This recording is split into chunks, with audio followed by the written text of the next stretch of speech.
Good morning students. स्वागत है आप सभी का ज्योग्राफी क्लासेस में।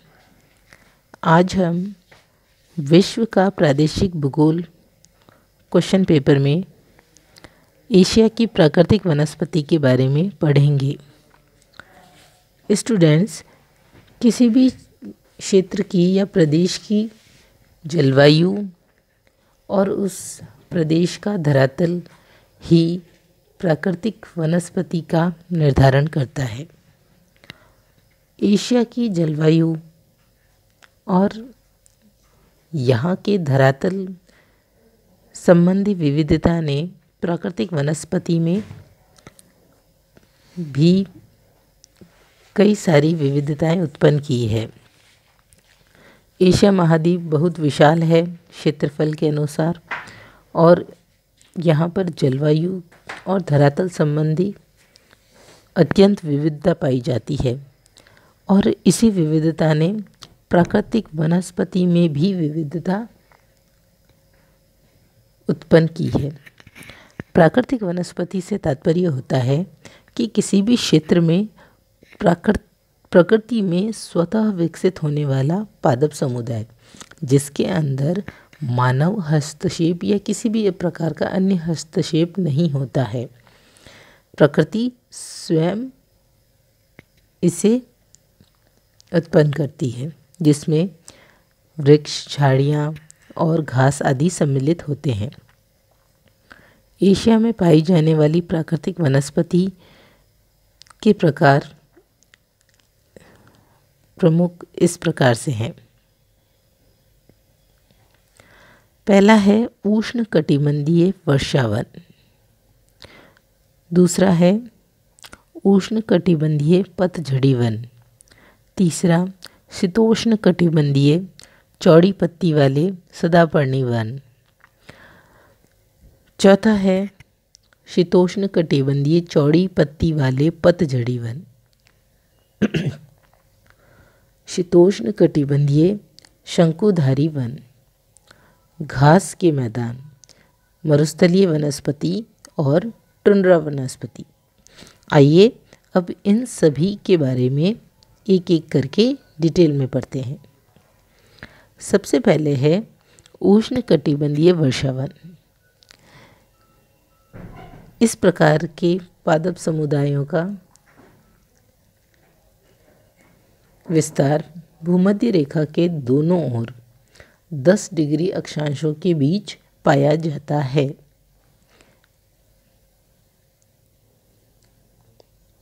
ये है 0 डिग्री अक्षांश, इसके ऊपर 10 डिग्री और इसके नीचे 10 डिग्री।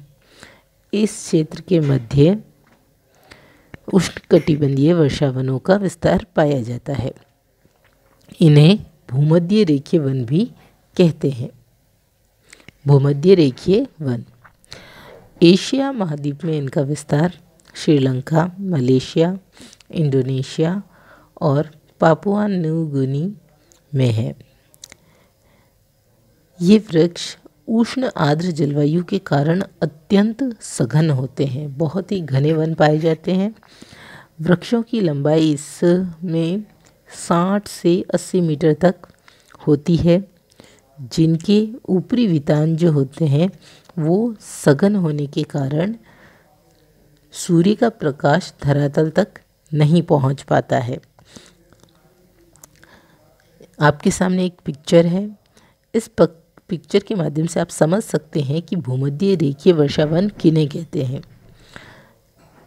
ये बहुत ही घने वन होते हैं और इन्हें होड़ वाले वन भी कहा जाता है, क्योंकि अत्यधिक तापमान और अत्यधिक वर्षा के कारण बहुत सारे वन पाए जाते हैं। इनमें एक प्रकार के वन नहीं मिलते देखने को। इन वर्षावनों में कई प्रकार के वृक्ष पाए जाते हैं। बड़े वृक्ष जो होते हैं उनके नीचे झाड़ियाँ और छोटे पौधे मिलते हैं तथा वृक्षों से लताएं लिपटी रहती हैं।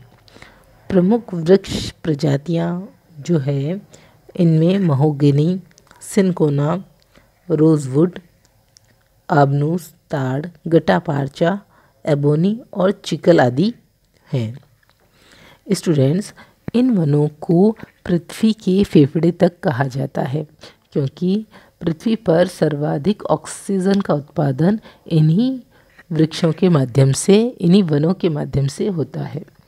पृथ्वी पर सर्वाधिक सघन वृक्ष वन जो हैं यही उष्णकटिबंधीय वर्षावन हैं। आगे बात करते हैं स्टूडेंट्स दूसरा उष्णकटिबंधीय पतझड़ी वनों की। इन वनों का विस्तार उष्णकटिबंधीय मानसूनी जलवायु प्रदेश में है जहाँ पर 100 सेंटीमीटर से अधिक वार्षिक वर्षा होती है। इन वनों को मानसूनी वन भी कहा जाता है। एशिया में इनका विस्तार 10 से 30 डिग्री अक्षांशों के बीच Pakistan, Bharat, Bangladesh, Myanmar, Thailand, Cambodia, Laos, Vietnam, दक्षिणी चीन आदि में है। इनकी विशेषताओं में ये है कि ये वर्षा वनों की तरह अधिक सघन नहीं होते। इनमें वृक्षों की अधिकतम ऊंचाई 20 से 40 मीटर तक होती है। इन वनों के वृक्ष सर्दी के अंत में एक साथ अपनी पत्तियां गिरा देते हैं, इसलिए इन्हें पतझड़ी वन भी कहा जाता है। इन वनों में प्रमुख वृक्ष जो हैं वो साल, सागवान, शीशम, चंदन, गूलर, बरगद, पीपल, आम, जामुन, आंवला आदि है। तीसरा प्रकार है शीतोष्ण कटिबंधीय चौड़ी पत्ती वाले सदापर्णी वन। एशिया महाद्वीप में इनका विस्तार भूमध्य सागर के तटवर्ती देशों टर्की, लेबनान, सीरिया व इज़राइल में पाया जाता है। इन्हें भूमध्य सागरीय वन भी कहा जाता है। ये वन सदापर्णी होते हैं। जड़ें इनकी गांठदार, छाल मोटी और पत्तियां चिकनी होती है जो ग्रीष्म ऋतु में वाष्पीकरण से बचाती है। इन वनों में प्रमुख वृक्ष जो हैं वो पाइन, फर, सिडार, साइप्रस, जुनिफर, यूकालिप्टस, अंजीर, शहतूत, जैतून और ओक आदि हैं। आगे आते हैं शीतोष्ण कटिबंधीय चौड़ी पत्ती वाले पतझड़ी वन। इन वनों का विस्तार 40 से 60 डिग्री उत्तरी अक्षांशों के बीच पूर्वी एशिया के उत्तरी चीन, जापान व कोरिया आदि देशों में है। ये वृक्ष जो हैं, ये वन जो हैं वो शुष्क ऋतु के आरंभ में पत्तियां गिरा देते हैं। इन वनों में जो वृक्ष पाए जाते हैं उनकी लकड़ी कठोर होती है। इनका अत्यधिक दोहन भी इसी कारण होता है। इन वनों में प्रमुख वृक्ष जो हैं वो ओक, बीच, चेस्टनट, बर्च, ऐश, एल्म, मैपल, चेरी, तुंग, पोपलर आदि हैं। शीतोष्ण कटिबंधीय शंकुधारी वन। ये वन जो हैं वो प्रमुखतः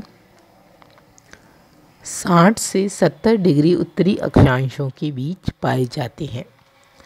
एशिया में ये मध्य साइबेरिया में एक विस्तृत भूभाग पर पाए जाते हैं। इन्हें टैगा या कोणधारी वन भी कहा जाता है। इनकी विशेषता यह होती है कि ये वन सदापर्णी होते हैं, यानी सदाबहारी होते हैं, लेकिन इन वृक्षों की पत्तियां नुकीली होती हैं इस प्रकार से, जो कि कठोर शीत ऋतु से बचाती है, क्योंकि 60 से 70 डिग्री उत्तरी अक्षांशों के बीच, जैसा कि आप सभी को पता है, शीत ऋतु पाई जाती है। कठोर शीत ऋतु होती है, जो क्या होता है, इस ऋतु में, इस जलवायु में हिमपात अधिक होता है, जिसके कारण इन वृक्षों की नुकीली जो पत्तियां होती है उन पर बर्फ या हिम ठहर नहीं पाती, जिससे फिसल कर नीचे की ओर गिर जाती है, जिससे ये क्या होते हैं, वृक्ष कठोर शीत ऋतु से बचे हुए रहते हैं। इन वृक्षों की लकड़ी मुलायम होती है। इनमें एक ही प्रजाति के वृक्ष पाए जाते हैं। प्रमुख वृक्ष की प्रजातियां हैं बर्च, स्प्रूस, पाइन, लार्च और फर आदि।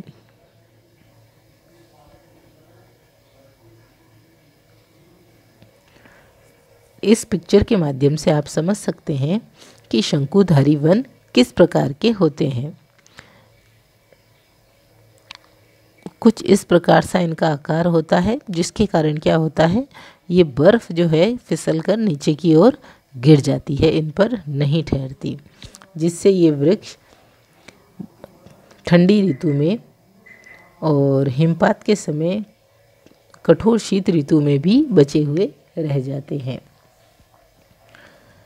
स्टूडेंट्स, इस मैप के माध्यम से आप समझ सकते हैं कि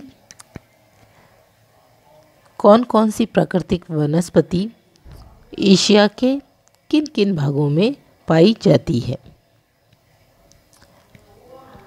आगे बात करते हैं शीतोष्ण कटिबंधीय घास के मैदानों की।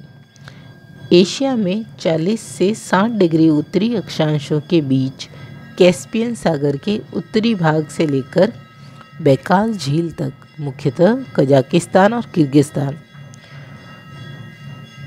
शीतोष्ण घास के मैदान पाए जाते हैं।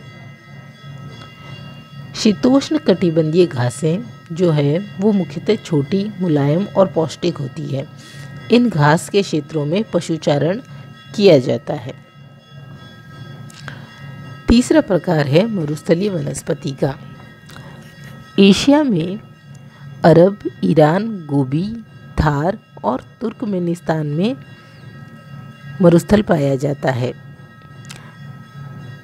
इस प्रकार की वनस्पति की विशेषता यह होती है कि यह मरुद्भिद होती है, जिसकी जड़ें मोटी, लंबी तथा गहरी होती है, जो कि अत्यधिक गहराई से भी नमी प्राप्त कर लेती है। वृक्षों के पेड़ों के जो तने होते हैं वो खुरदरे और पत्तियां छोटी व कांटेदार होती है, जो कि अत्यधिक वाष्पोत्सर्जन से बचाती है। प्रमुख वृक्ष प्रजातियां जो है वो मरुस्थलीय क्षेत्रों में कई तरह की झाड़ियां और घास आदि होती है। वृक्षों में कीकर, बबूल, बेर, खेजड़ा, केर, रोहिड़ा आदि मुख्य है। स्टूडेंट्स, इस पिक्चर के माध्यम से आप समझ सकते हैं कि मरुस्थलीय वनस्पति किस प्रकार की होती है।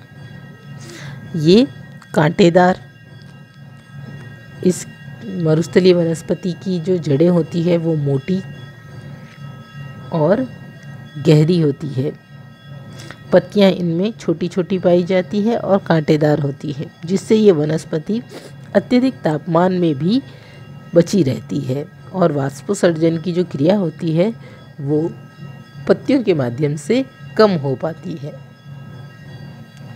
आगे आती है टुंड्रा वनस्पति।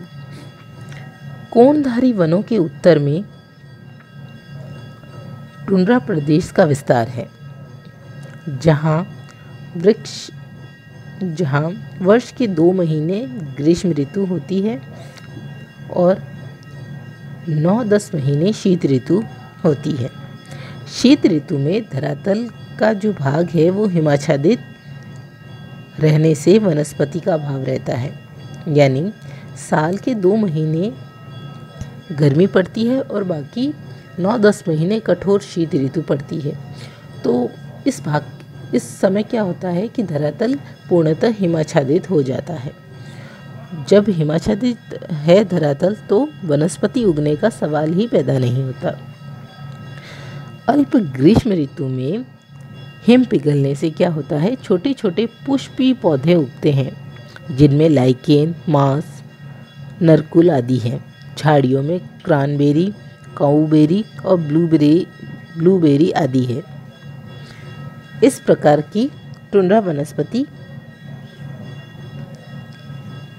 पाई जाती है। स्टूडेंट्स, आज हमने पढ़ा एशिया महाद्वीप की प्राकृतिक वनस्पति। Thank you.